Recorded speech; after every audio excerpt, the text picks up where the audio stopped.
everybody. I want to welcome you to the monthly meeting of East Montgomery County Improvement District's Board of Directors.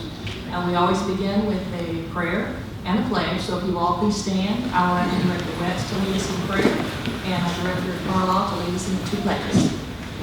Merry Christmas to y'all. And if it wasn't for Jesus Christ, we wouldn't be having Christmas right now. So let's bow our heads and thank you. Father, we thank you for the opportunity to come to you in prayer. We thank you for everybody that's here, Lord, that is involved in our community. We ask you to be with each one of their ministries as they reach out to our community and serve them. We thank you for the opportunity to talk about the business in that area, and we ask you, Lord, to lead us in every decision we make tonight, and we'll give you the honor and praise for it, Lord. Amen.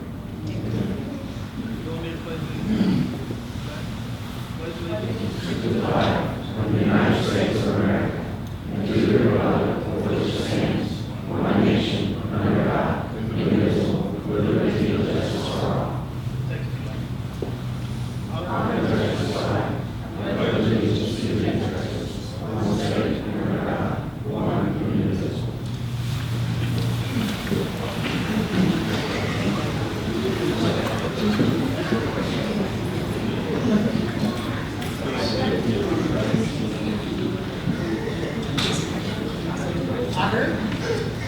Okay, the first item on our agenda this evening is we have two people signed up to address the board, Lonnie Cantwell with East Montgomery County Fire Department and Howard Reinwald. It looks like they're coming up together. If y'all, for you that don't know, Howard Reinwald is the new the fire chief for the East Montgomery County Fire Department. That's right. I come to introduce myself. Oh, I'm sorry.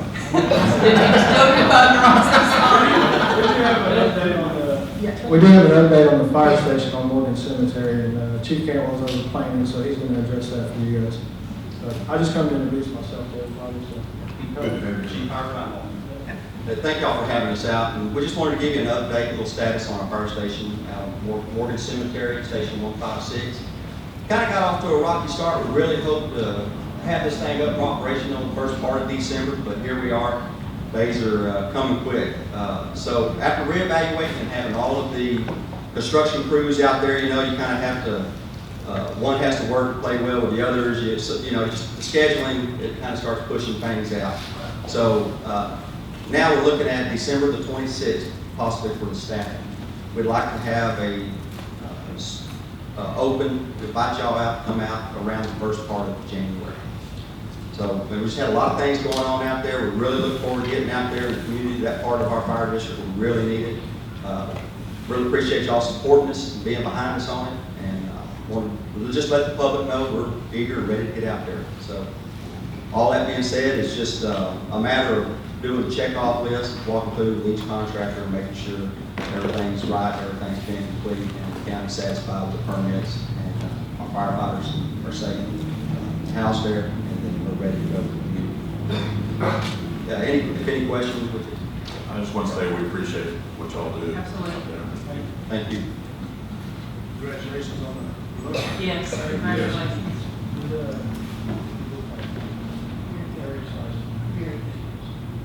Thank you. The permits with the whole one of the business. You got the permits too, and so we're moving right along on that. There's a permit to the permits. And then you'll let us know as soon as you get ready to do the open. First part of January First should part. be open house, but we should be staffing the same Awesome. Thank you so much. Yeah, we can help you. I just want to say that I think Howard had the ugliest sweater on last night.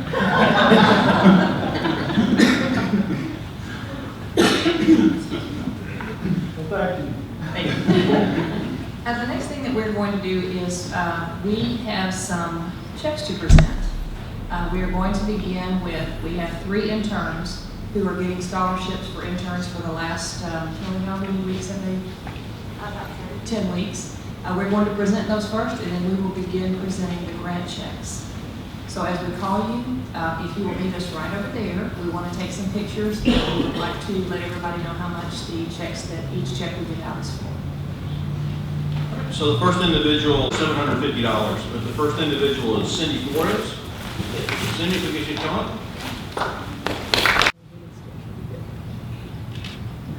3, 2, 1. 3, 3, 2, 1. Okay.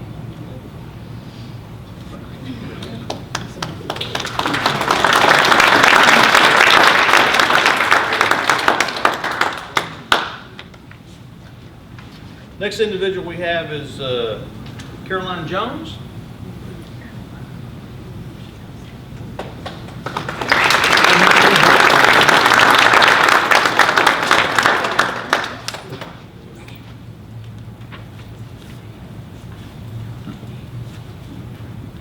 All right, ready? 3, 2, 1.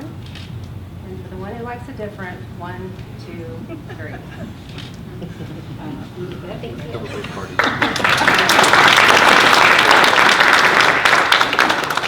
the last individual we have is Jordan Butler.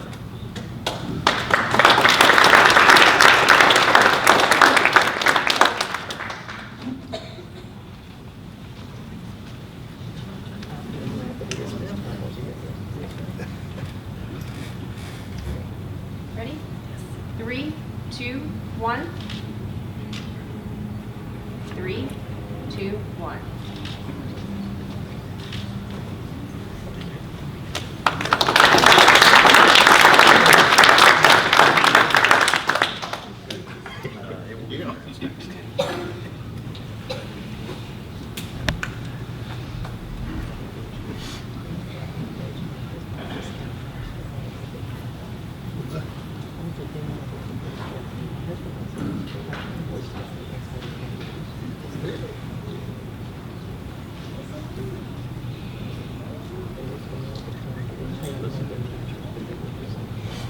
Okay, Boy Scout Troop 1011, Alicia McDonald. You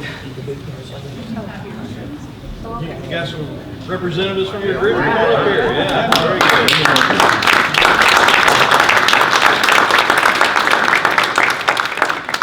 So this is $4,286.24 made out of Boy Scout Troop 1011.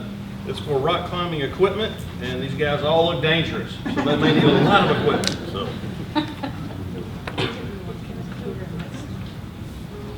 Brenda present the check to you guys here. Who's receiving the check? You want to receive it? We'll just stand right here. And if you young men will just If back y'all in could here. kind of, yeah, all kind of file in between each other a little bit. Good, huh? They haven't been camping. Not yet. Ready? 3, 2, 1. 3, 2, 1. All right. Great job.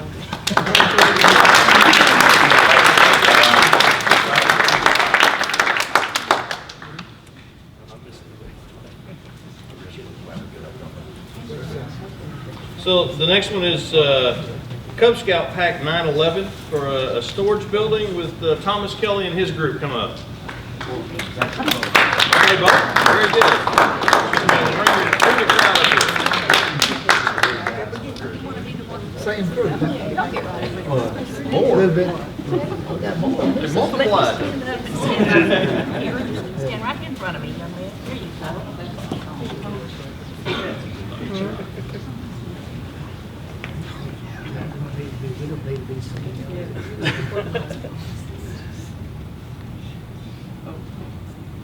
Okay, y'all go ahead and get, yeah, Okay. y'all all look that way. Y'all take yours. Did you get it, or, oh, you got it, okay. That's fine. All right, well then everybody look this way.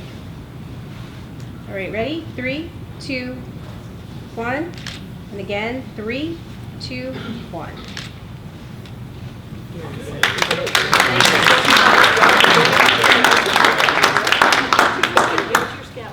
Thank you again. Give it to Mr. Thomas. Let's keep it. Go give it to Mr. Thomas. Okay, so one more time, with the Boy Scouts, we have Troop 911.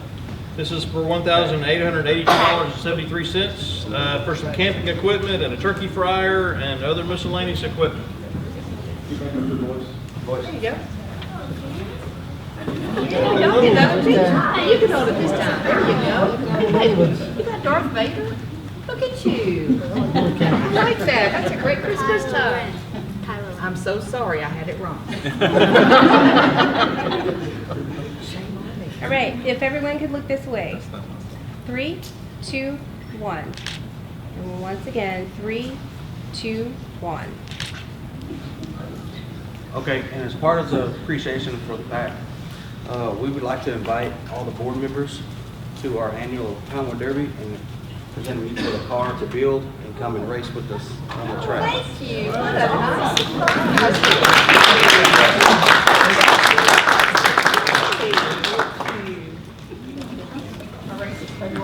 February 11th. Thank Gotta you. get to working now. Please. Okay, appreciate it. That would be great. February the 11th. That is great. Thank y'all so much. It's what he told me. I said right there, he told me it was Tyler.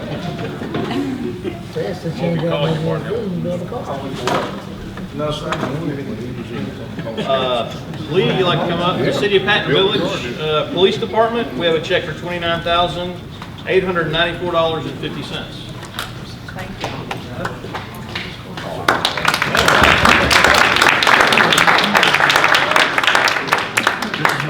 Yes, you get him. I'm gonna be right in the center. Thank you. There we go. All right, I think I can move back.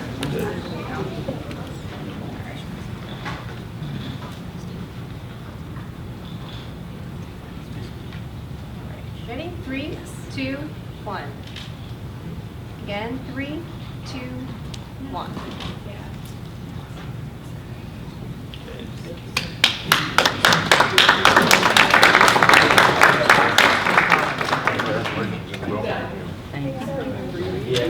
Thank you, sir. Hello, Lee. How you doing? Y'all more than welcome. You bet.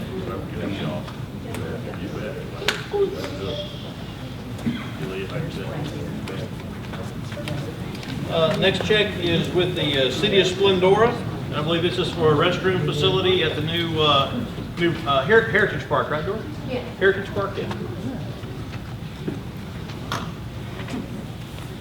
Which side do you want? As long as you get your money, huh? You know what, I'll tell you what I'll do. Here's for you. If you'll hold the check, I'll squat with you, okay? All right, 3, 2, 1. 3, 2, 1.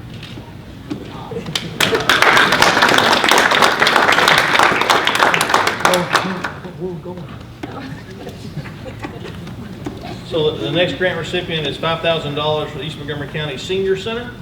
I believe it's for some new televisions and other equipment at the Senior Center located over at Bull Salas Park. Come on, go see Oh, that's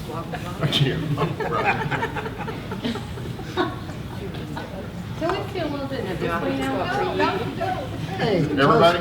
Yeah. Hold it, yeah. Are we migrating? All right. Yeah. We need to be done some? Good. All right.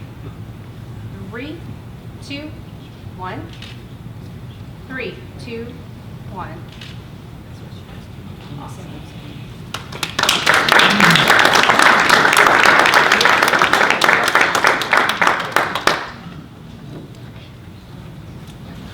So the next group we have is the Friends of Splendora Ag, $4,792.60. And Kim Hoppus should be here somewhere. There she comes, okay. We have a few of our kids here. That's wonderful. Yeah, tell Just them. go right on in here. Yeah, great. It was for $4,792.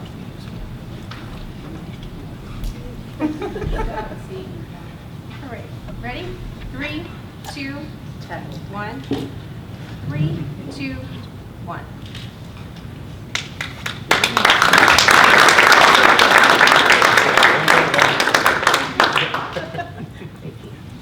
hello, young lady. What you do? So Juanita, if you want to come up, this next check is for $6,000 to Friends of the R.B. Tullis Library to expand their collection and do great things at the library.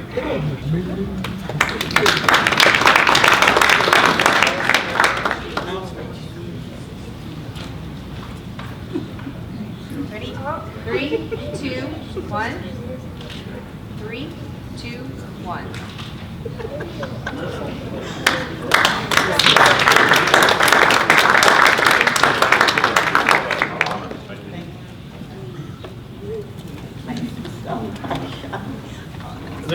Heaven's Army. And it's $5,000 to support their mission in going out and providing bicycles for all the kids for this Christmas.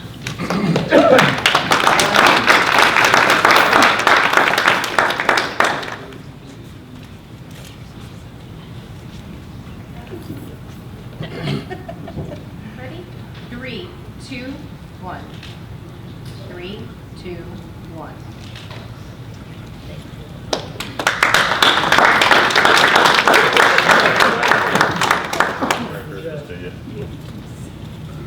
Next check is for $15,000. It's for the Humble Area Assistance Ministries. I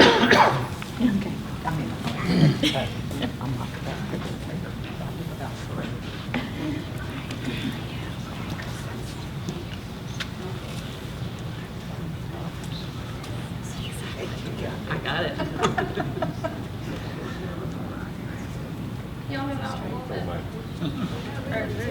Maybe everybody move this way. How about this? Go that way. Everybody Okay, down a little bit? move back to. Take a knee up front. We're good, all right. Yeah. All right. 3, 2, 1. 3, 2, 1. I'm gonna Kelly to come over here and put a little One, markers right here where we supposed to. Kelly, you need to come and put some markers. 3. Put some X's. Thank you. Thank you. Thank you so much.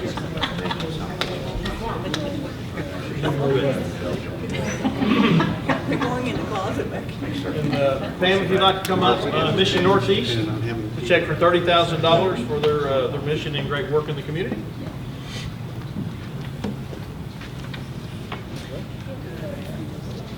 Yes, we're going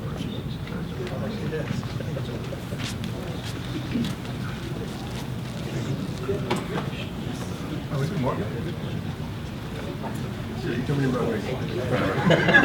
How about young lady? Just one of them.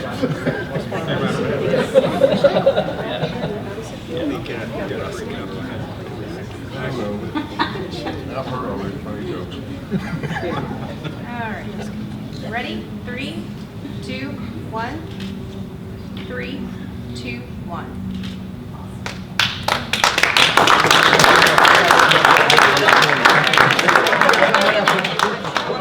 Oh, we got another? I'll send you mine, Pam. Oh, there you go. Were you in the same boat? Thank you so much. Thank you so much. Oh, yeah, you done down there. So glad we could help you on your bad.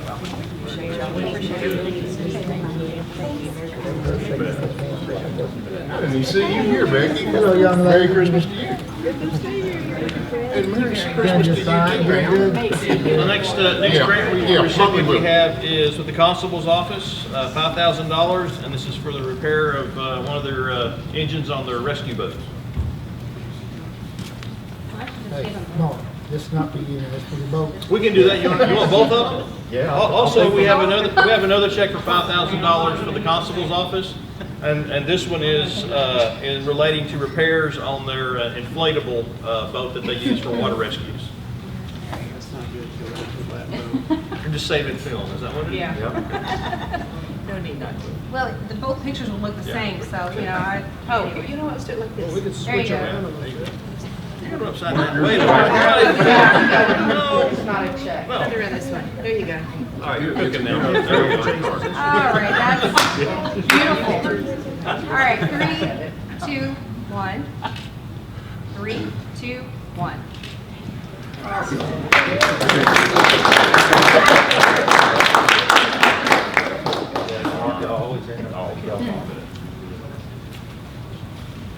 Next check we have is for Splendor FFA Booster Club. This is for a new ag trailer for the kids to get their animals and everything associated with showing to the shows. And that's for $26,610.66. Hey, darling, it's up here. It's all right. The pretty daughter gets to check. It works for me. All right, ready? 3, 2, 1. 3, 2, 1.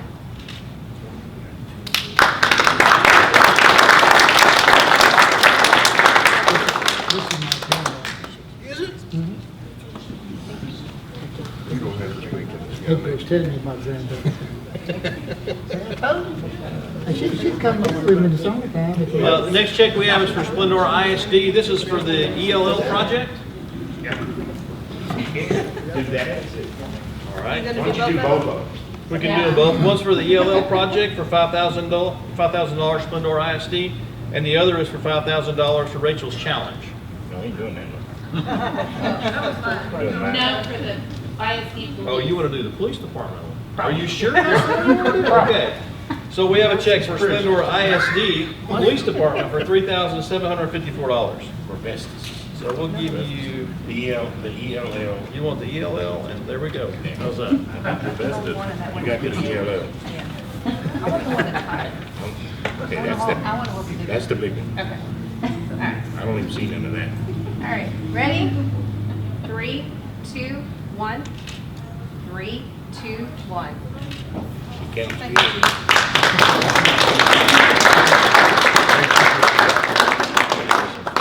What's you worried up there? You afraid somebody might shoot you? I'll get around you. They are bad. They put them down there in timeout. So we have one other check for Splendor ISD. If there's someone with the Rachel's challenge, there we go. Awesome.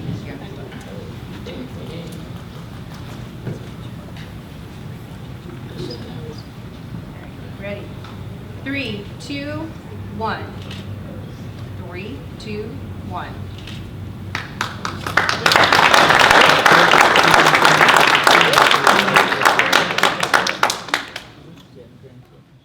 The grant checks that we Did you just finally get your issued, they total total back? a little over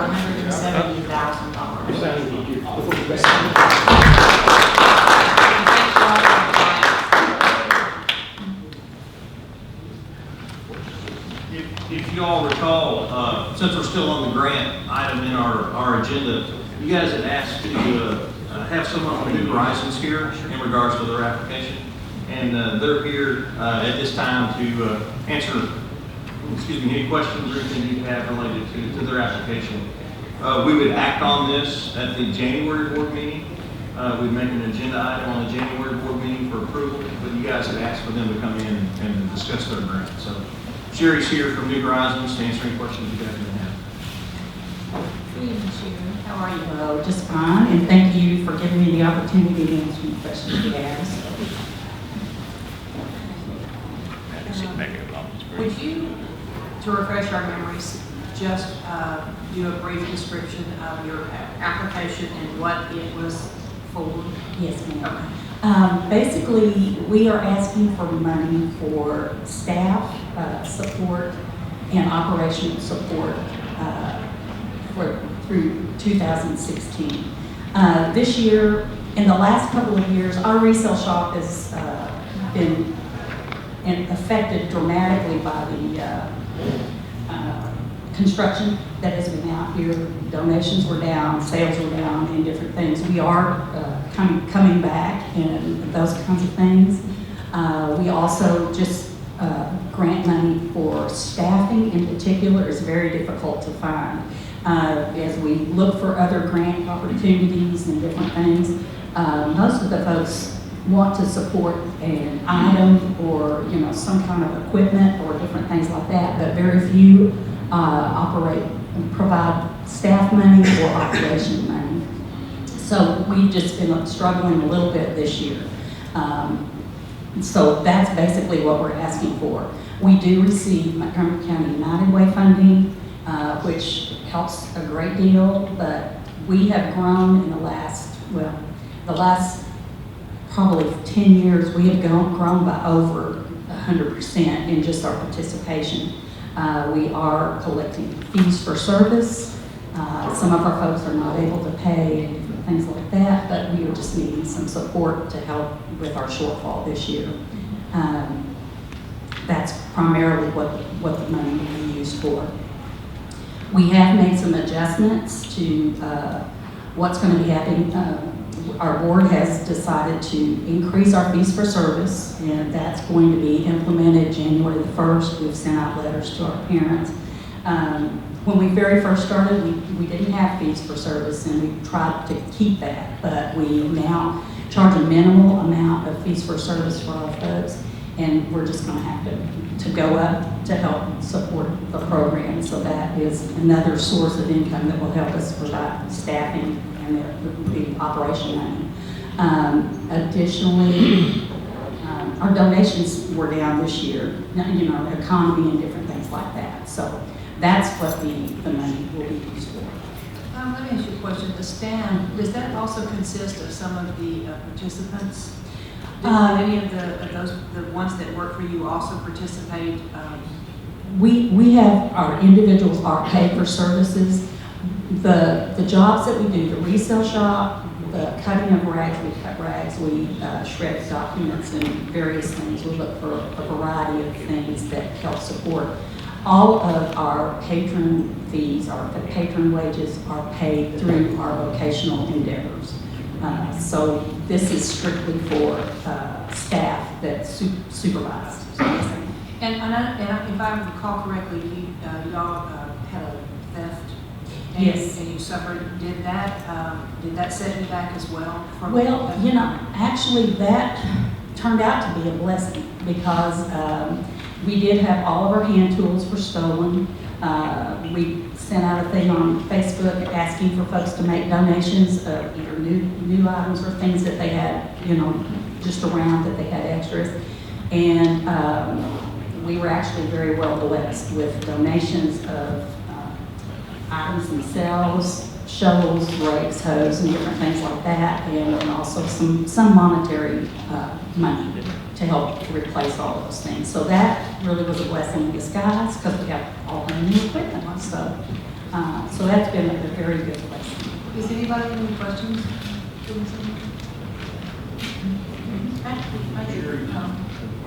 Go ahead.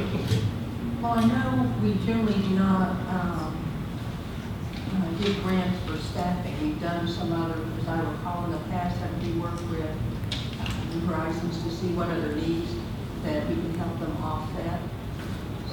Yeah, I think in the past, Sherry's been here before asking us for some help with some operating funds. I think what you're thinking about, Catherine, was with the chamber, we restructured that grant as opposed to paying for salaries. We paid for other needs that the organization would have. And once again, we can work together and figure that out as opposed to paying for staffing. There could be other expenses and transportation costs and other things that, certainly that they have, that they're incurring, that we can structure it to work along those lines, I think. That would be fine. We had some new board members, and we actually have established a grant writing team, and we've been exploring a lot of different grants. But as I said, people have a difficult time supporting staff, and I understand that. But we can't provide the services, quality training, or different things like that without appropriate staff. So that has been an issue. But our staffing money can come from other sources, and yes, we can structure it in a different way. Director, you had a... That was what I was asking, we were going to ask about actively writing grants. Yes. Soliciting the grants. Yes. Okay. And additionally, just to let you know, we have for many years debated about whether or not to move our resale shop over to the other location. And the reason we have not is because we felt like it would negatively impact, the current customer base that we have and our income. And the resale shop, since we opened it in 1985, has been our major source of income. We have 2 staff people, supervisory staff, and then it's manned totally by our patrons. And so, that just has been impacted. But what we have decided to do now in the recent, just with the changes that are happening in our community and the way the growth has happened, we have decided to go ahead and take this opportunity. Since sales are already down, we feel like we can probably move and consolidate our staff and all of our programs under one roof at this time. And that'll help us next year in a great deal of expenses, and everything. And I feel like now is the time with the community growing the way it is, people are not inclined to drive a little bit, and we're right there on 59. I feel like now is the time for us to move our resale shop over there, and our board has decided to do that as well. So we feel like that'll be another positive impact. We strive really hard to try to pay our way as much as possible. The jobs that we have for our ladies and gentlemen, we try to generate income. Sometimes it works and sometimes it doesn't, but we've realized that we are dependent upon donations and other sources and everything. So that's kind of the situation where we are now. Anybody else? I do have one. Do you feel like the 99 construction is hampered the resale shop? Yes, definitely. I mean, even it impacted sales, but I think more than that, we still had customers coming in, but for a long period of time, it definitely impacted our donations. It was difficult for people to get to us and everything. We did make an appeal at the church where we go to, you know, Fred. We had a group that were out doing some community service at our church, from our church, several different classes.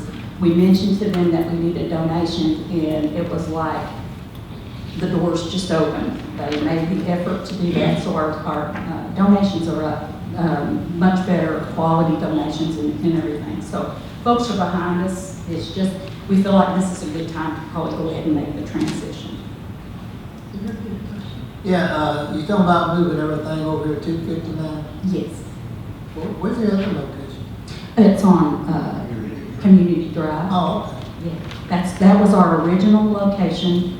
Gosh, we were there for probably about 12 years before we actually built the other facility, and that was in order to expand our services to meet more individuals' needs. And I will tell you guys, we have, in the next 2 years, we've done some demographics with the school districts that are actually coming into our programs. It's Glendora ISD, New Caney ISD, and also we have a number of people coming in from the Kingwood area, Huffman, even as far as Huffman. But you know, a lot of the folks that are in the school district, they're on the border of Montgomery County, and we have 44 individuals that will be coming out of those programs in the next 2 years that possibly will be seeking services similar to ours.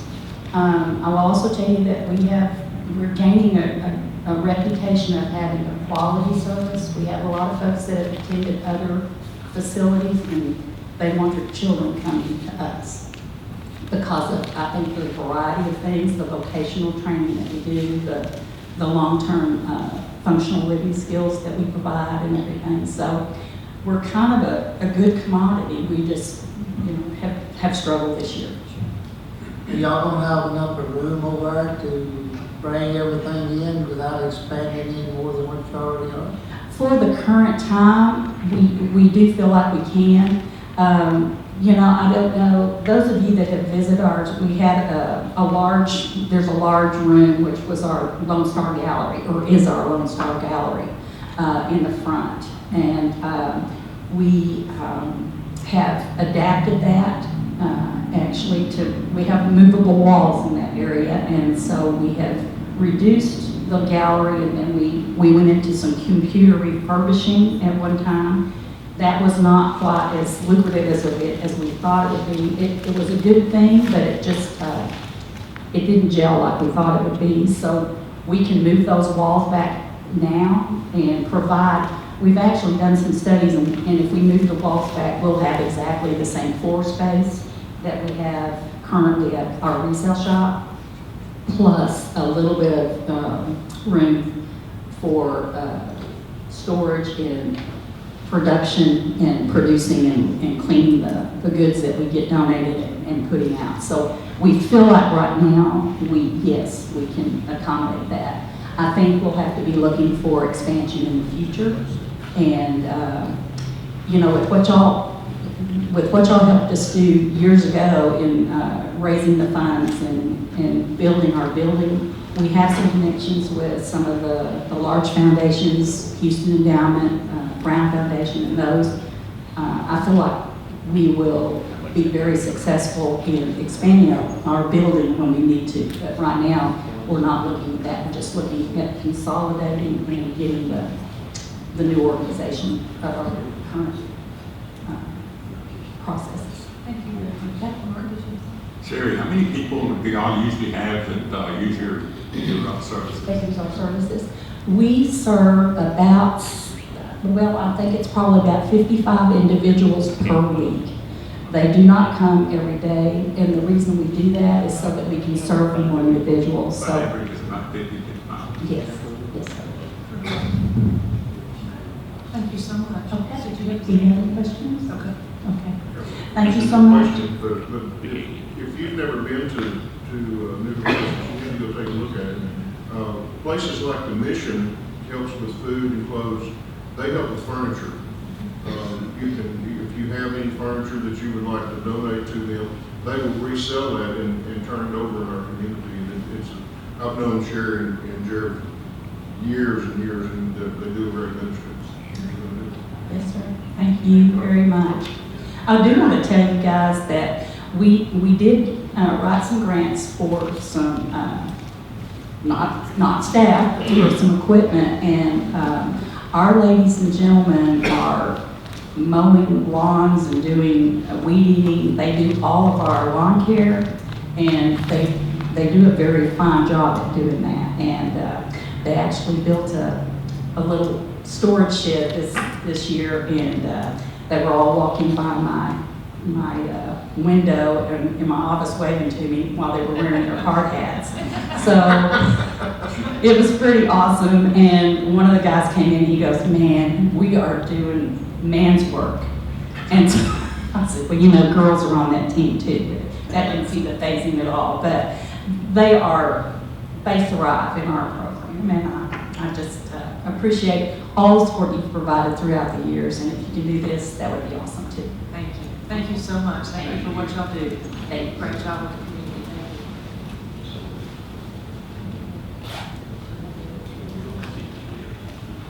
Thank you. The one other grant that you guys had requested to come back and take a look at was with the Roman Forest Police Department. And visiting with them, they've withdrawn their application at this time, so we don't need to follow up with them at all. And that should wrap up our grant process, and we'll place New Horizons on the agenda for next month. If you guys would like to take action on that, you can do that at that time. And then we can continue on with the agenda.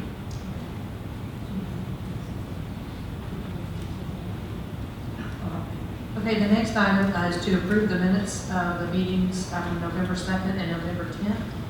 So we need a motion to approve the minutes. We need a motion and a second with discussion. Yes, November 2nd and November 10th. Okay. He's got two corrections that have been presented for correction. We don't want to present it with the corrections, or we have to vote on it as is, with the corrections.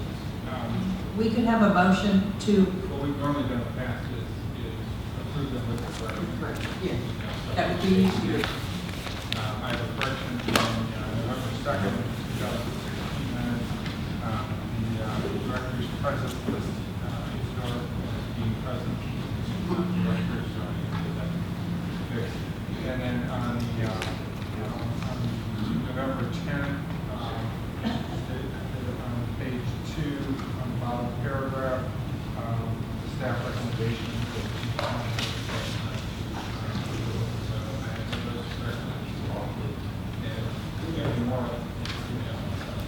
So we would need a motion to approve the minutes with the corrections. So we would, okay, that's a motion and a second. We have a motion by Director West and a second by Director Zepeda. Is there any other discussion? All in favor? Unanimous, thank you. The next item is for the financial bookkeeping, cash flow, and investment reports. Good evening, Ms. Kay.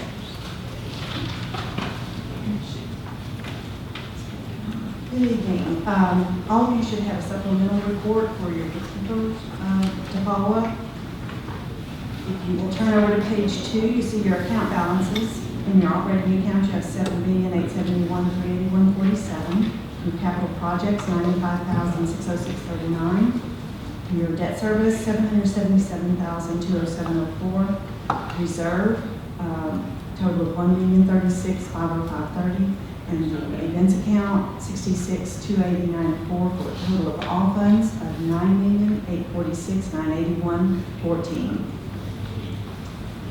Page 4 is a list of your CDs. The total is on page 5. You have a total of $2,190,069.04 in CDs. Page 6 is your money market transactions since the first report was sent out. We did receive a hotel motel deposit for $928.80, and you see that reported. Page 7 begins the cash flow. You had a balance forward of $768,666.29. You have your sales tax that came in and some maturing interest on a CD from Allegiance Bank. That totals $654.75.34. You have the checks that were presented tonight, all your grants, and then some other expenses totaling $271,117.02, leaving $1,151,624.61 in the checking account. The rest of the report is, there are a few changes on your budget on pages 9 through 11. Just whatever checks you see on your cash flow. Then on page 12, you do have your sales tax history, revenue history that was updated with the sales tax that was received today. And the rest of the report is the same, no changes. And if you have any questions, I'd be happy to answer any on this report or the first report. Otherwise, that's all I have. If there's no questions, we would need a motion to approve. Okay. Motion by Director Pearson and a second by Director Carlisle. Any discussion? All in favor? Unanimous. Thank you. Thank you, Kay. The next item is to review our order establishing the policy for investment of district funds and appointing investment officer. Okay. Under state law, you have to adopt an investment policy, which you have done, and you're required to take a look at it every year to see if there's any changes, revisions you want to make. Since the legislature has not been in session, no harm has come, and so we don't have any recommendations for changes. Working through this either. So if any of you have a change you want to make or talk about, now's the time to do it. Otherwise, I would recommend that we adopt the resolution continuing with it in its current form this year. Okay. Okay, so we have a motion by Director Carlisle to accept the order and a second by Director Hessen. Is there any discussion? All in favor? Unanimous. Thank you. The next item is an update on the Constable's Patrol Security Program at the shopping centers. Good evening, Constable Lee. Let me start off with And saying, Chief Beard. as public servants, if you haven't visited New Horizon, you're really missing out on something special. I encourage everyone to check that out.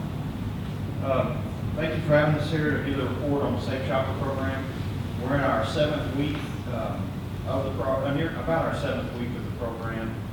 We're about halfway through our budget amount that we're allotted. We haven't done a comparison from years past, but we believe from what we're seeing that the arrest numbers, the incident numbers are going to be down this year. So the program's working. It's doing what we talked about it doing years ago when we started this. Our deputies have patrolled about 5,000 miles. They've received 130 dispatch calls, and they conducted nearly 1,000 business checks. We've had 76 arrests so far. Several citations as well as warnings have been written. So it's still busy, but I think the numbers are down. Some deputies, while working this Safe Shopper program, they started investigating in November some auto theft suspects, and we were having an increase in auto thefts in the area. They were able to locate some suspects, make some arrests and auto thefts that let's do something with. Mark got the service working today, where we were, in the academy being proactive with some suspects that we probably prevented the theft before it happened. So it's going good. We have the rest of this month, and then we'll assess how much money we have and see how far into January. Thank you. The visibility is huge. Absolutely. Yeah. The bike patrol, Chief Welch did a bike patrol this evening. And the thing about that is, if you've been to 13, 14, and 59 in the evenings, the traffic is so bad. Bikes are the way to go. We all purchased some bikes far in the past, and they're getting utilized. The traffic is just horrible in that area this time of year. It's a lot easier getting around on those than it is in the car. Thank you for what y'all do. Y'all done an outstanding job, and we're so proud to be able to partner with you to do that. Thank you. It's a partnership. Yes. Like I said, we couldn't do it if it wasn't a support program. We've extended, like we talked about earlier, over into the Valley Range area. We're working. Has there been any crimes or anything over there? They had a theft at one of the construction sites. It was I think it was an early morning hour theft that occurred over there. That's the only one I'm aware of in that area. We've had some minor stuff that we worked through. We're only there so many hours a week or day. Can't do it the whole thing. I think the visibility is definitely important. Yeah, visibility is good. I tell you, the deputies have been issuing warnings for parking in handicap spots. And people would not believe the positive publicity we get from that. People stopping, being appreciative of it. I'd like to know how many miles he's riding on that bike. I need to get out there with you. I just hope you got the heater installed. What's your bike? Are you winded? Chief and I worked bike patrol over there a couple of weeks ago. And, one night, we were the first on scene to a major accident. Had a suspicious person and theft. First people on scene with bikes. That's awesome. And we got a little exercise. It's a win-win. It is. Anybody else have any questions or comments? Great program. Thank you. Y'all doing an awesome job. Appreciate it. Okay, the next item is any announcements. Does anybody have any announcements? I got one tomorrow night at the Roman Forest at the Roman Forest City Hall. We got Christmas tree lighting event. We're going to have, I think we've invited almost everybody out. So And what time is it? it's going to be at 6 o'clock tomorrow at City Hall. And we got this big new switch that some kid or something's going to turn on. Make the lights come on the trees. And Santa Claus will be there. Here. Anybody else, any other announcements? Oh, yeah. You will be. I think Okay. I want to free gym party. So if nothing else, we will recess to executive session to discuss real property matters pursuant to section 551.072 Texas Government Code pending or contemplated litigation pursuant to section 551.071 Texas Government Code, matters in which the duty of the attorney of the district under the Texas Disciplinary Rules of Professional Conduct of the State Bar of Texas clearly conflict with chapter 551 Texas Government Code pursuant to section 551.071 Texas Government Code and economic development negotiations pursuant to section 551.087 Texas Government Code, and we are recessed. Okay, we are back in session at 8:54. The next item on our agenda is the status of the district's 12.85 acre site. Okay. One thing I will tell you about, how many of you guys came to the open house? did you see any bad guys roaming around outside? I didn't either. But while the open house was going on, you know, the extension cord that goes out to our Happy Holiday sign? Well, it wasn't good enough to take the cord. They took the cord to the point that we had it zip tied to the fence and they cut it. I think it would have been smarter to cut the zip ties instead of the cord. And they got both ends of the cord. But they took our extension cord, just so you know.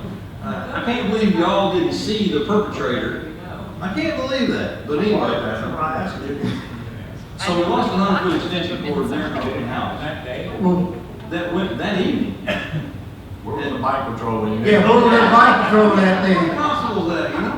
So anyway, that's kind of a funny story, but I won't let you know about that. Somebody got one of our extension cords out there. And they cut it. We think they know who it is. Because Let's go they get did just the same, I'm betting it's the same guy that they just cut the fence going into the backside of the park. Yeah. And they're going in there and they're breaking, and they're cutting wires from the bleachers and from the, concession stand. Well, They've already got them on camera. I hope they get that dude because, hey, it's Christmas. That's our Christmas sign. You know, that's just not. So anyway, just wanted to let you know. So anyway, that was kind of unusual for that to happen to us. But just so you know, I really am good. I'm surprised that sign hadn't left. nothing else. I just want to let you guys know about that. That was kind of unusual. So. Okay. All right, the next item is the status of the proposed design of the new building, including engagement of Turner Duran Architects for preparation of plans and specifications for the new district building and the taking of any action required.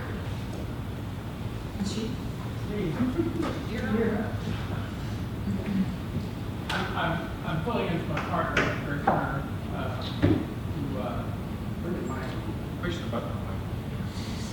Okay, there we go. Can we get it? I just said I'm filling in for my partner, Rick Turner, who he's in Honduras. His son runs an orphanage there, and so we went to visit him this week. And so I'm filling in. My name is Jack Duran, Turner Duran Architects, and here to answer any questions you might have.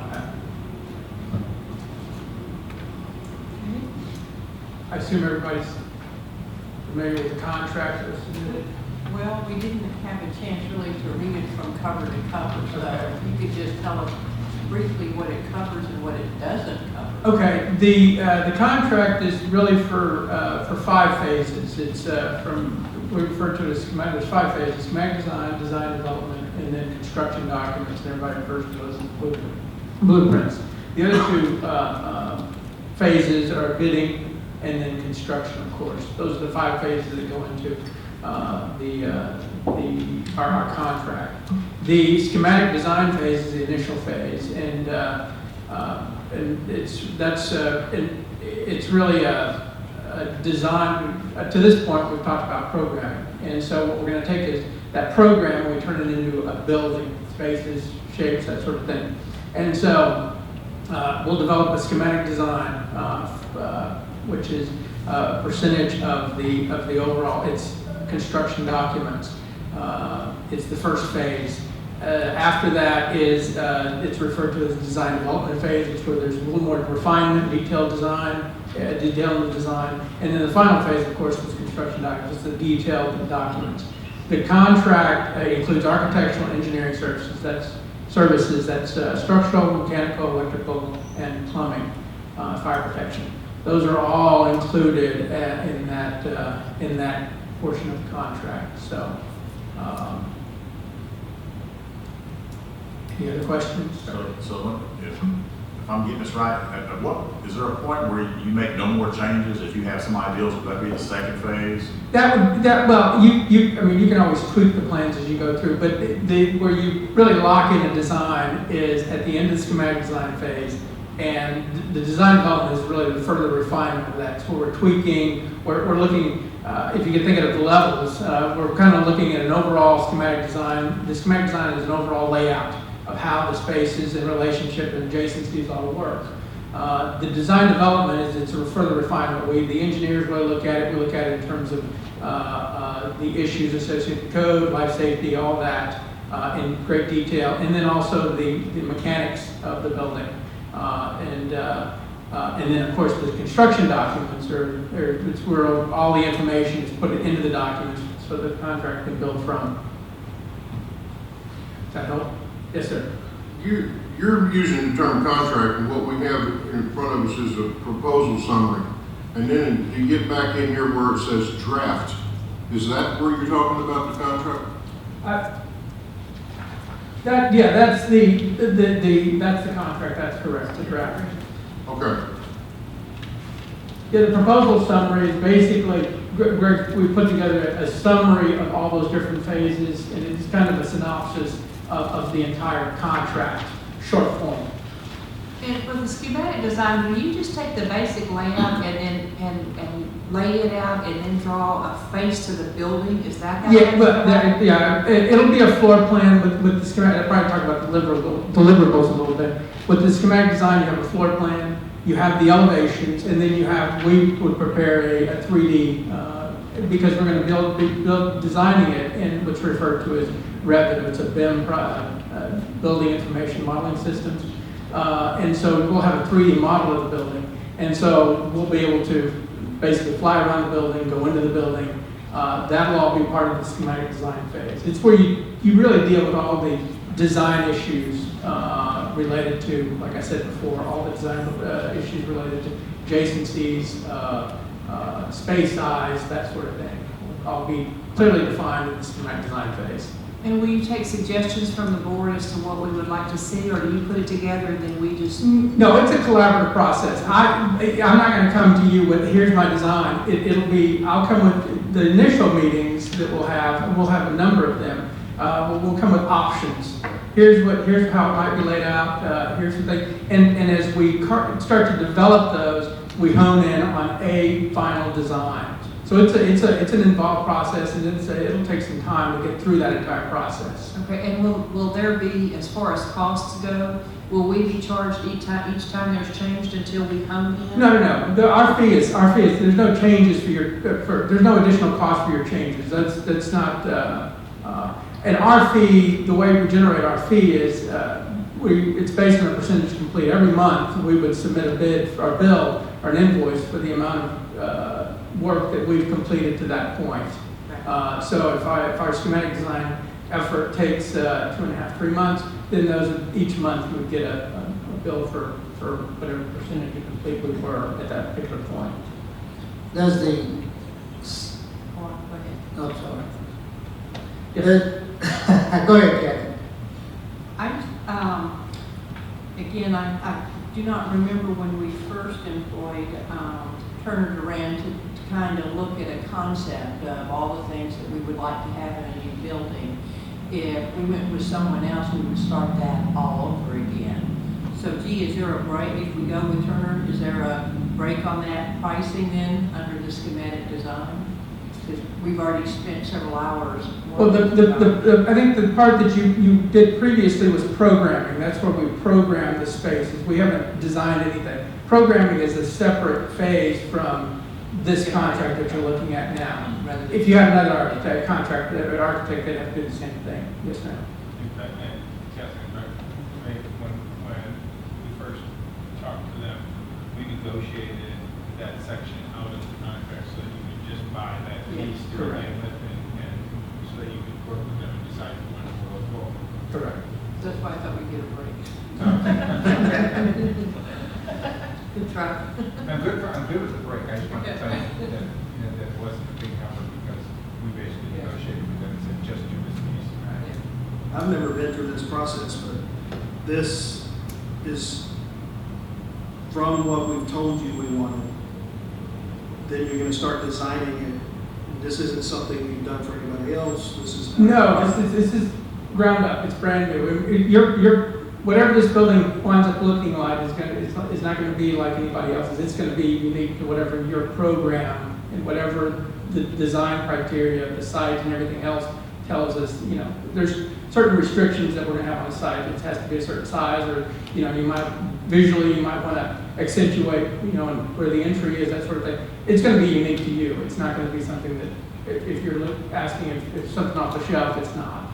Well, what's been compared to what we're talking about here, something off the shelf with maybe a face variance? Well, again, because of the program, your program is different than anything that would, we really don't have anything off the shelf as, for sake, I mean, if we did maybe a fire station, that sort of thing, where there's repetitive components, spaces, but this is unique and there's not really anything off the shelf. We're starting from the ground up. Did that answer your question? You're saying your firm don't do that, but do others do that? I'm asking these because I. Typically, no. I mean, whoever you hire is going to start. They really have to start from the ground up because the program is not something that it's unique to your project. Yeah. So you get that with any architect. So I think what he's getting at is, like for instance, there's not a building that you've already previously designed and you would not use that building, or could you use that previous design and try to make it fit what we've got? We would start. Is that pretty much what you were asking? Well, I was asking that, and is there another option to where we could take something that's a product on the shelf and then slightly modify it? And would that be cheaper if that was the case? Whether your company or... Typically not for an architecture firm. It's usually, each project is unique. And architects typically don't work that way. So, unless again, of course, if you're doing a gas station or something like that, those are prototype of some type, then that is a site adaptive. You basically just drop it in wherever, site's the only constraint there. But because of your program requirements, it's really not applicable. Did you have a question there? Yes. On your, in your pricing here, I know you're going to have mechanical engineers, civil engineers, you got Pacific consultants, probably special consultants, and all these other deals. Is their fees included in y'all's fees, or their fees going to be separate from what y'all done? The basic architect engineering fee includes architectural, mechanical, electrical, and structural. Civil is outside of that. We'll solicit proposals for that, and then any other consultants that there might be would be added on, correct? Because, well, what you got right here, you got civil engineering, and then you got specified consultant, you got to be determined. So is these two here, are they going to be a cost to us outside of your cost, Yes. or is that going to be involved in your cost? No, that'd be outside of our cost. So then we won't know what their fees are until you determine who will be the engineer. That's correct. I mean, we can solicit those, and we would solicit those fairly soon. But again, a lot of that's specific to the site. Once that's established and finalized, then we would bring them on board to provide proposals to us, and then we would submit those proposals to you all. Yeah, so. And with respect to some of the consultants, kitchen consultant, if you go specific to product, if we design it around a particular system, then there are no design fees associated with that. For example, kitchen consultant. If we bring on a kitchen consultant that is actually a provider, then they would provide those services as part of their contract to supply and install. So, yes, sir. Tagging on to his question, I mean, if it's not included in yours, where is it included for the estimate for the building?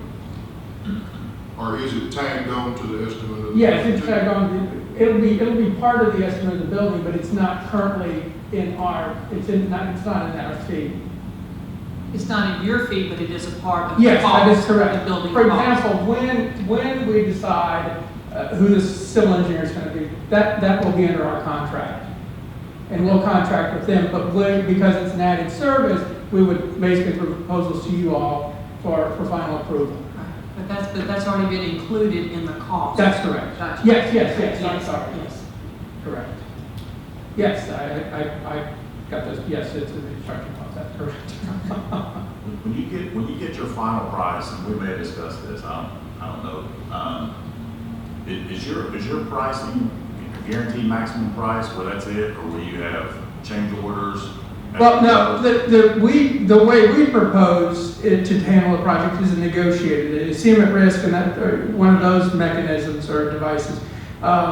In that particular case, the contractor is brought on as part of the team. He's responsible for the budgeting. And so it is a GMP, it's a guaranteed maximum price at the end of that whole process. So when you're done, there should be no change orders because he's been privy to everything else that everybody else has heard, and yeah, that's correct. If it's competitive, if it's seal proposal, then yeah, it's different, but we propose to go in a negotiated route.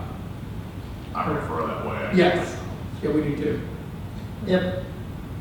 No, I disagree. If, for instance, while construction is going on, Yes, sir.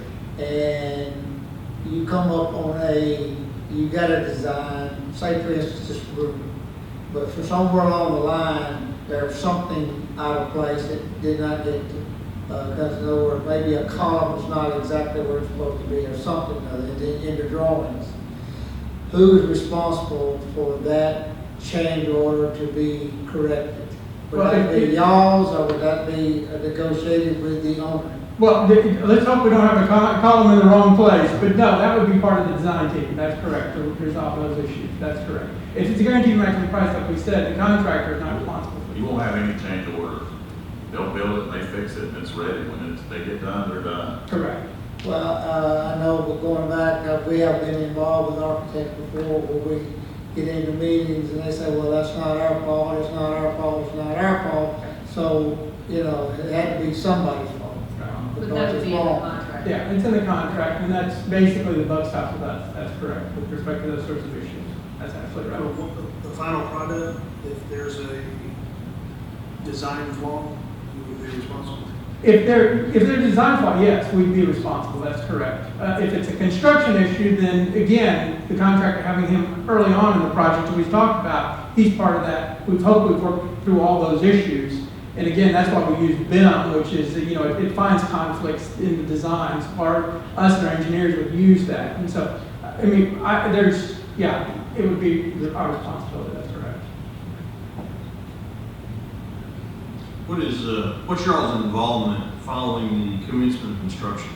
We will, during construction, we typically would be on site attending job meetings at least twice a month. We'd probably be out at the site just reviewing at least once a week. During construction, we review shop drawings for every component in the building. Every trade will submit drawings, detailed drawings as how they're going to put something together. Basically verifying that what we have in our drawings is correlated with what they've drawn. We review those. There's structural drawings, for example, and we may get 200 or 300 sheets of drawings. Those all get reviewed by us and our engineers, and so we'll do that for every trade: doors, windows, hardware, everything. We review submittals, we review pay applications, and then we answer RFIs that the contractor might have. And those are requests for information to clarify issues and that sort of thing. But we're on site resolving and addressing issues on a daily basis. But that doesn't take the place of an inspector as far as looking at the quality of construction. Maybe one of the things we missed on this bill, correct? That's correct. Okay. Will y'all have a person, or will y'all have a person on the job, or will it be y'all? No, the contractor has somebody on site every day. We will be on site, like I said, at least once a week reviewing things. Again, if issues come up and the contractor says got an issue, we'd be down here reviewing all that. But for example, if they're working on the foundations and they're getting ready to make a big pour of the concrete, our structural engineer will come out and review rebar prior to the pour to make sure it's consistent with the drawing specifications. So the entire design team will be addressing issues throughout the construction process. But again, getting back to somebody else's question, there is a third party, it's material testing, that will be contracted by the owner to basically go out and test the soils, go out and test concrete strength, go out and test steel, welds, and that sort of thing. So that's the third party that we were talking about, that verification that was mentioned. But that again is included in the cost of the. That's correct. Yes. Who makes sure, maybe you already answered this, and I didn't quite catch it. Who makes sure that plans are exactly complied with? Like, for example, that the gutters are laid in the right place, in the right angle, in the right slope, and attached properly to each other. That's part of our scope of work. Yeah, we'll come out with site visit. You inspect it more. That's correct. More frequently than. Yes, yeah, we'll probably be out, as the building gets more and more closed in and dry, we'll be out here on a more regular basis, that's correct. But as things get constructed, we're out inspecting that sort of, all that. That's correct. Did you say that the third party would be part of y'all's cost or would be part of? No, it's in the construction cost, but it's an owner, it has to be a third party. It's somebody that's not associated with us because they're looking at it on your behalf. But it's included in the In the cost total of the building. All the cost of the building, As- not in the That architect. is correct. That's correct. Right, that is correct. As are the other things that we were talking about. That's correct. Yeah, I knew that, I knew it was in cost of that, but I thought. Correct. It was in yours. Correct. I just fixed to say that you got an awful lot of costs in. Anybody else have any questions? Okay, if not, then I would ask someone to make a motion for our. Thank you. Thank you, sir. For council to negotiate a contract with Turner Duran. I'll make that motion. Okay. Okay, we've got a motion by Director Rogers and a second by Director Pearson. Any discussion? I've got one more, I didn't think. Yes, sir. You walked away. Okay. Yes, we're in discussion. This 6%, does that go on the estimated cost or the final cost? That's the final cost, that's correct. Okay, so it goes on, this estimate is just the estimate. so Correct. That goes off. That's correct. That's correct. But have you ever been wrong?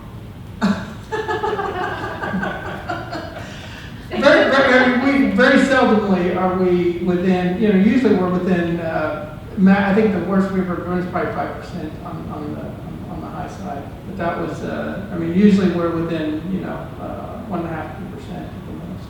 Well, I guess follow up to that, what if we made a requirement that changed the price to lower it?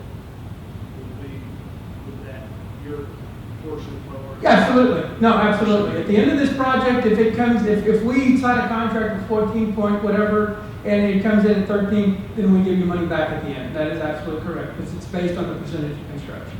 That's pretty much the industry.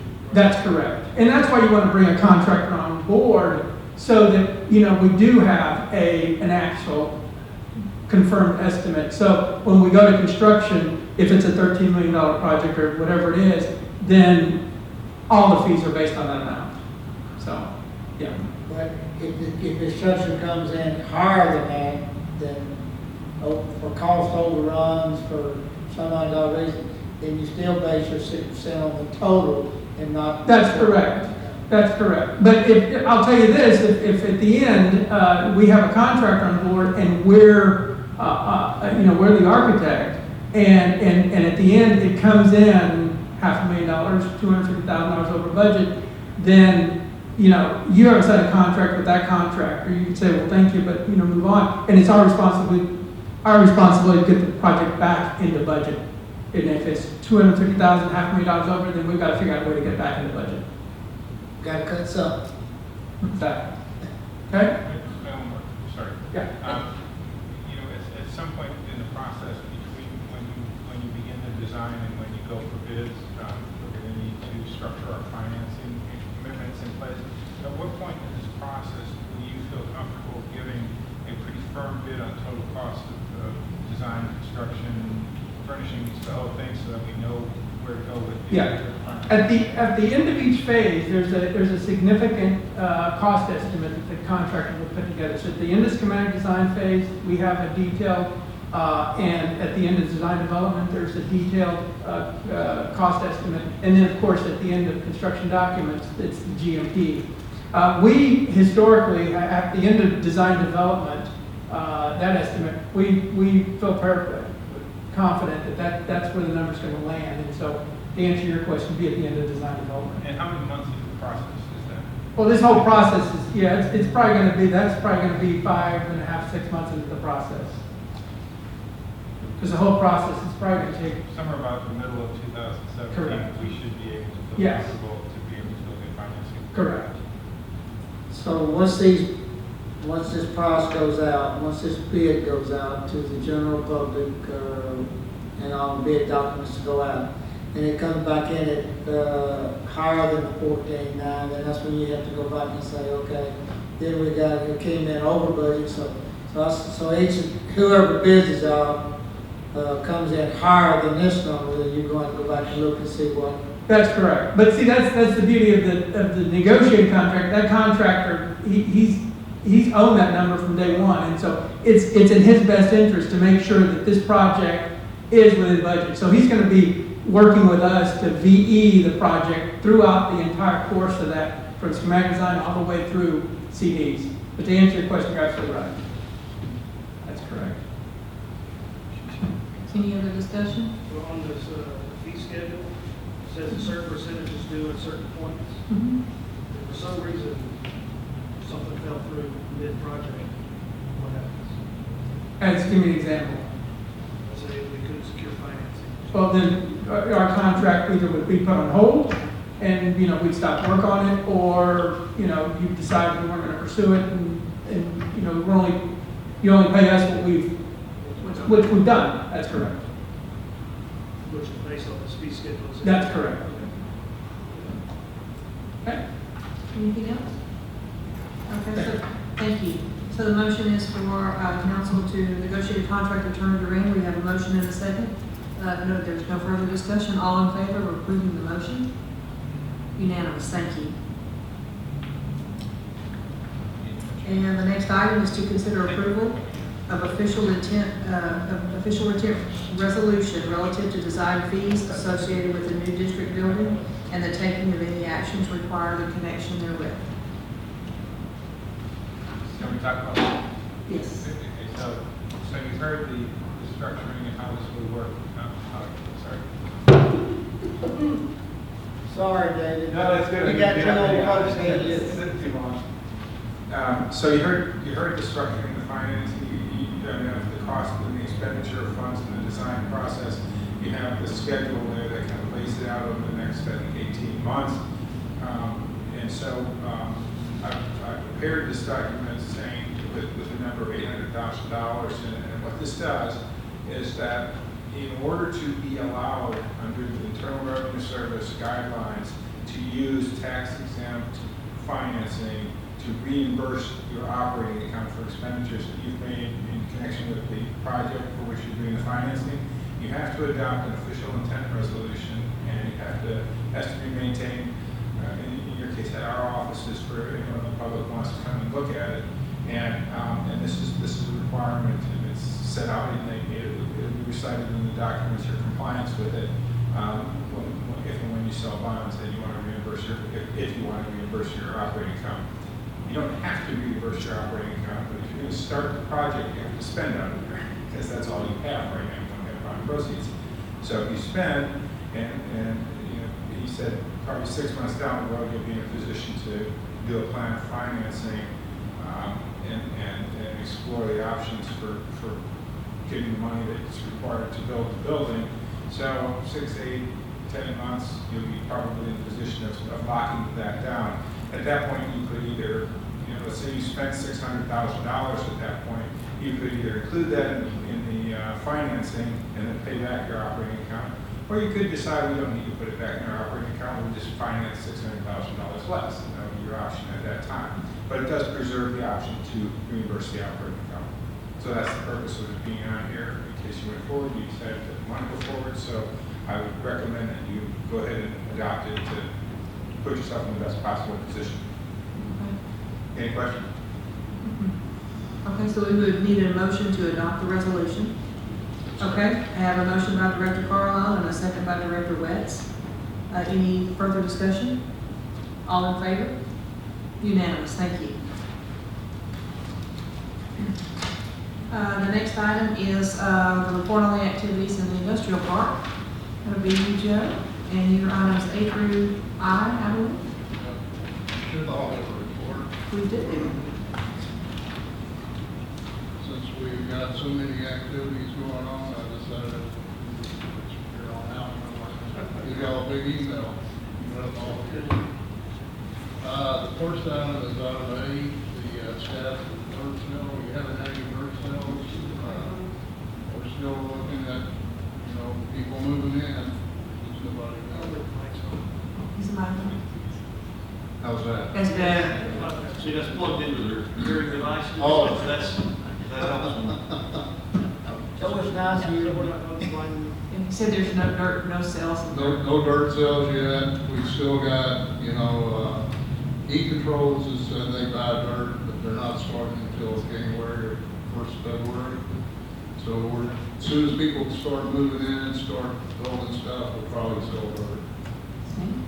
And the next item is status of construction of the roads in section 3. Drainage project was finished last week, so he's out of the way. Unfortunately, it rained so much, we're locked down, trying to build a road right now. But this is on standby. As soon as it dries up enough, they'll be out there building the roads. The next item is the status contract with Clearwater. We received the shop drawings. They're in ordering phase right now, where they order the equipment for the lift station, the pipes, and all that stuff. So they'll probably, a lot of these contractors like to start after the first of the year. I kind of got that feeling with Clearwater because they just don't want to get involved because of the holidays. There's nothing. We're continuing on with shop drawings and everything. The next item is status with Angel Brothers. We just got the contracts back from Angel Brothers.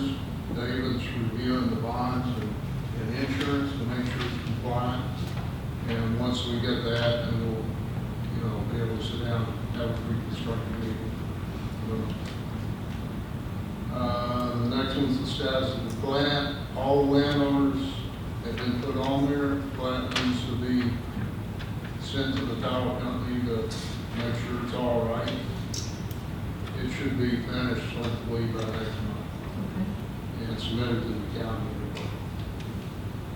We'll have to acquire all the signatures from all the various landowners out there, but it shouldn't be a problem. I don't think anybody's going to give you a problem. The next item is the status of the contract for the construction of the lift station. The electricians have been out there working, trying to finish up. We may have to get Frank involved to call energy because they're giving us a little bit of a problem getting power out there.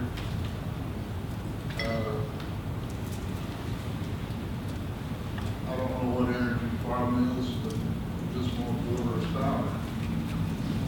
We did receive the application number 4, and it included the change order that I presented last month, but we presented the change order for $6,300. The change order was actually $71,37.97. The difference of $837.90 was left off because it was a lump sum kind of deal, and the $837.97 is the extra cost of the insurance and bonds. So I said, well, let's just go ahead and put it, give you the pay application, and then we'll do a change order to back it up. It was $837. It was just an oversight. Usually when we do a change order, if we have a change, it's based on a unit basis, not a lump sum. It's just, in this case. So that was just left off. Do we need a motion to approve that change order? Change order number 2 in the amount of $837.97. We recommend you approve it. Okay. And the pay application number 4, I think you can approve both. Yeah, we have the 1295 in the back. Okay. And we got $12.95. Okay, so we would I want you to need, know that my office staff said that Joe's office is the best of all the engineers we've dealt with at complying with these requirements, being on top of it. awesome. Okay, so we would need a motion to approve the change order and the application? Okay, motion by Director Pearson, second by Director Hessen. Any discussion? I'm sorry? All in favor? Unanimous, thank you. Joe, what was that amount? 800, the change order, the change order was $837.90. Now, the bonds and insurance? Yeah, bonds, insurance, and overhead costs.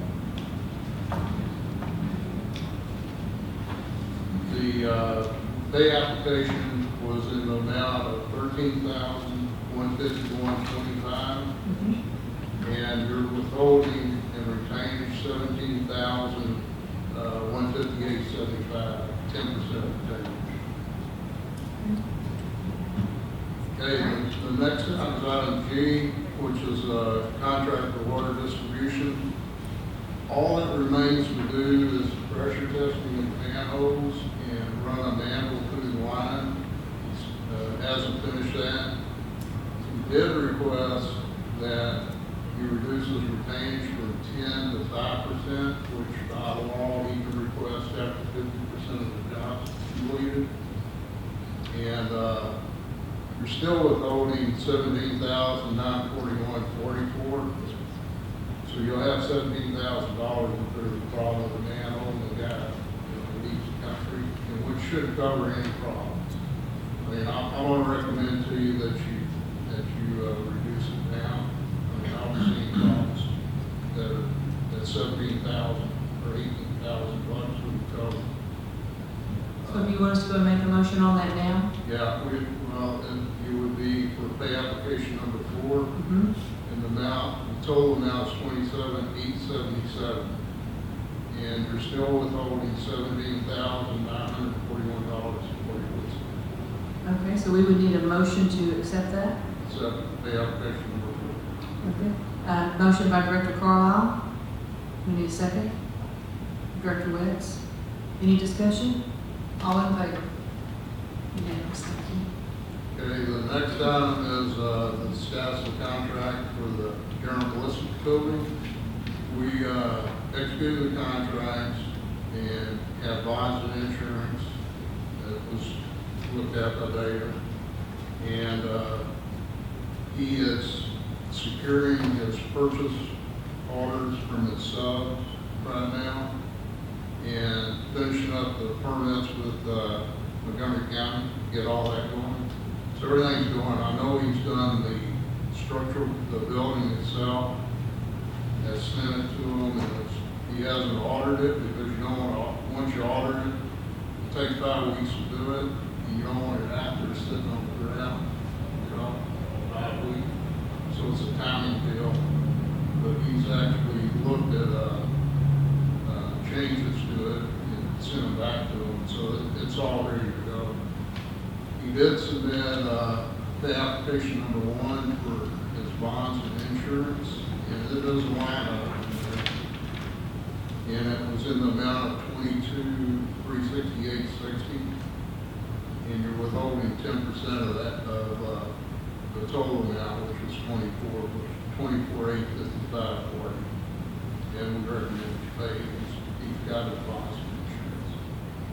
Okay, so we need a motion to accept that, to approve? The application. Okay. Okay, we have a motion by Director Wetz, a second by Director Carlisle. Any discussion? All in favor? Unanimous, thank you. I think you're gonna have a groundbreaking. Yes. Yeah, Joe just mentioned something I was going to mention into the meeting, but just so you're aware, we do have a groundbreaking on the 12th at 12 o'clock. So Monday, we're going to be out there and having a groundbreaking. The contractor will be there, Joe will be there, you guys, and we'll have the property owner, or the property, or the business owner will be there with General Ballistics to have a groundbreaking on starting the construction on that site. Okay. You gonna be able to get about that? Well, we're gonna put it right off the road going to the Myers house, so we'll have to slide. Oh, you're not actually going to the site then, huh? Well, it will be on the site, but it'll just be on the front of the site. So that way you don't get muddy and stuff. They have a good place for it. Take our skeet shoot property. Very well, take all your ski shoes off. And then you've got item I. Yes. Okay. That's the shooting range. Mm-hmm. We told you last month we were getting an estimate from Rebel, how much it would be. And it came back 286, 196, which is too much for you just to get somebody. We'll have to have to So, we'll get it ready for bid, advertisement, put it in the papers, all the papers. And so at least you know what you're looking at. Okay. 286, 196. I mean, his estimate is attached to this report, if you want to look at it, it's in the last page.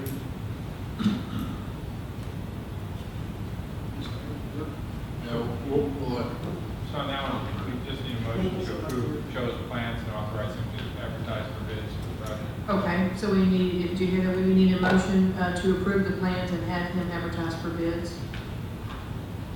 Make the motion? Motion by Director Carlisle, second by Director Hudson. Any discussion? All in favor? Unanimous, thank you. Okay, and what that includes is, the signs, the little overhang, the parking lot, and the drainage. You can look through this. It's saying through shade area. And that's it. Shaded area? No, it's not included in this. That was, for something later on, when the bathrooms and. While you're there, Joe, do you want to go ahead and discuss the splash pads? Sure. Give that update on those and you don't have to come back up? Sure. So we'll do items 14 and 15. All right, the status of the city of Splendora, we pointed out the atoms, especially the color of the splash pad, and we received correspondence from them saying they will change it. Apparently the city had told them to put the can in, and we informed them the city's not paying for it, so they said they would change it. They had several other things they got fixed.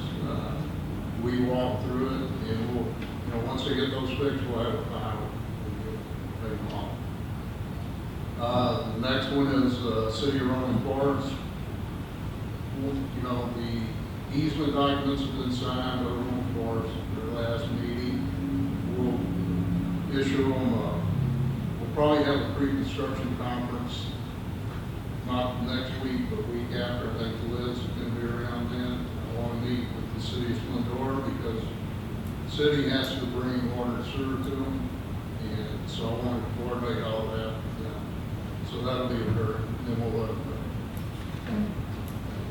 Let me mention one item on item number 14 with the city of Splendora. Again, Joe, just so you're clear, I think the board looked at and we visited a little bit in regards to the structure that we would like, and I do think hardy plank is what we'd like to go with. So if you want to let them know, yeah, Okay. with the hardy plank, and then we'll talk about maybe some colors to be applied to the trim and everything. But hardy plank is the way we want to go with some colors applied to it to make it look nicer than just a chain link fence. We can do better than that. So Okay. okay. We'll tell them Marty Plank, wants to go back on up and down. How you want Yeah, I'll give you all that, but party plank is the way we want to do it. Is that going to endure more cost to us for changing that? Yeah, I think when we talk about it, it's around $2,400, give or take a little bit. But we're not going to build something with a chain link fence. If we're going to do something for our community, we can do better than that. So let's make sure it's done right and looks very presentable in a nice city park. I bet they do Roman Forest, it's correct. Thank you, Joe. Hasn't started off good, but it's gonna end up. They've got the gravel, they've got the wrap. That's pretty. Thank you, Joe. Thank you. Okay, we'll go back to item 12, and Frank, you'll have to go through zero. Yeah, I can do that. First item, J, nothing to report there. Still working with them on a transition plan if we're looking to move to the industrial park. On item K, we need to make one modification to this agreement. We'd approved for them to move out to our industrial park to take a 5-acre site at the last board meeting. And additionally, it is adjacent to another 5-acre site, which is a drill site, which has some issues with it relating to you can't really build any permanent structures on the drill site. Visiting with the company, they would also like to purchase the drill site in addition to the 5 acres and put some temporary buildings out there, which is acceptable to us for the use on that drill site. So actually they'll be buying 2 approximately 5-acre tracts, with the first one constructing a 20,000 square foot building, and in future building a second 20,000 square foot building on the original site, and then I'll have some temporary structures on the drill site. And this is for Woodland Fluid Power. It's currently located in Magnolia, and our agreement with them, they'll have the real estate contract tomorrow. We visited this week several times. Our agreement is they need to close on the land by the middle of February, and construction will start the following month, and we're giving them until the end of the year, December 17, to be moved into operation. And they've agreed with those time frames and are looking forward to getting closed with us between now and the middle of February to purchase the land. So with that, we just need to make that one modification to our agreement with them. So we need a motion to modify the agreement. Okay, motion by Director Pearson. Second by Director Rogers. Any discussion? All in favor? Unanimous, thank you. The next item, metal specialties, nothing new to report on them, still working through our agreement. Item M, with the sale agreement, fire and ant rescue, still working with them, both police guys. They're looking to move to the industrial park, still working with them on acceptable agreement. We should have a proposal back to you on Remington Valve by next month in regards to modifying their agreement a little bit. They're very excited, visited with them on the phone today and looking at getting moved out to the industrial park. That's on item N. And then item O, we have a tentative closing date with New Caney Customs on the 13th, next Tuesday. He's currently in Germany and will be returning on Monday, and we have a tentative closing date for Tuesday for the transaction on the land, to go ahead and purchase the land and then get him set up to go ahead and start construction shortly following that to get moving on his project. So that's an update on those. On item number 13, the first item, number A, not that you need to take an action on it, but I just want to correct what we visited about at the last board meeting. We provided $5,000 in incentive funds from the improvement district, and at that time, the business was also going to borrow $15,000 from the Economic Development Corporation. So the one change, just so you're aware, is they're not going to build the additional building behind where they're currently located, the Color Me Beautiful hair salon in Splendora. Instead, they're going to bring all their salon stations inside the existing building, and then expand to also do men's hair in the same building where they are. So the only modification, just so y'all are aware, is they're only going to borrow $5,000, not $15,000 from the EDC, and our agreement from the improvement district still stands for the $5,000 incentive funds that we approved for them. So just so you're aware and everyone understands the change there. So we're lending them less money. That's the whole point of it. So that's a good thing. Want a motion to approve that? We approved the last one. Yeah. Do you want a motion? Okay, so we need a motion to approve that change. A motion by Director Pearson, second by Director Wetz. Is that what came from? Okay, Director Wetz. Any discussion? All in favor? Unanimous, thank you. And then on item B, still working with the company in Louisiana about looking to move to our area here, not necessarily to industrial park, but somewhere within the district, and they've looked at, Martin and I went out and looked at one site, and they have a quasi interest in that site, and want to look at some other sites as well in moving here.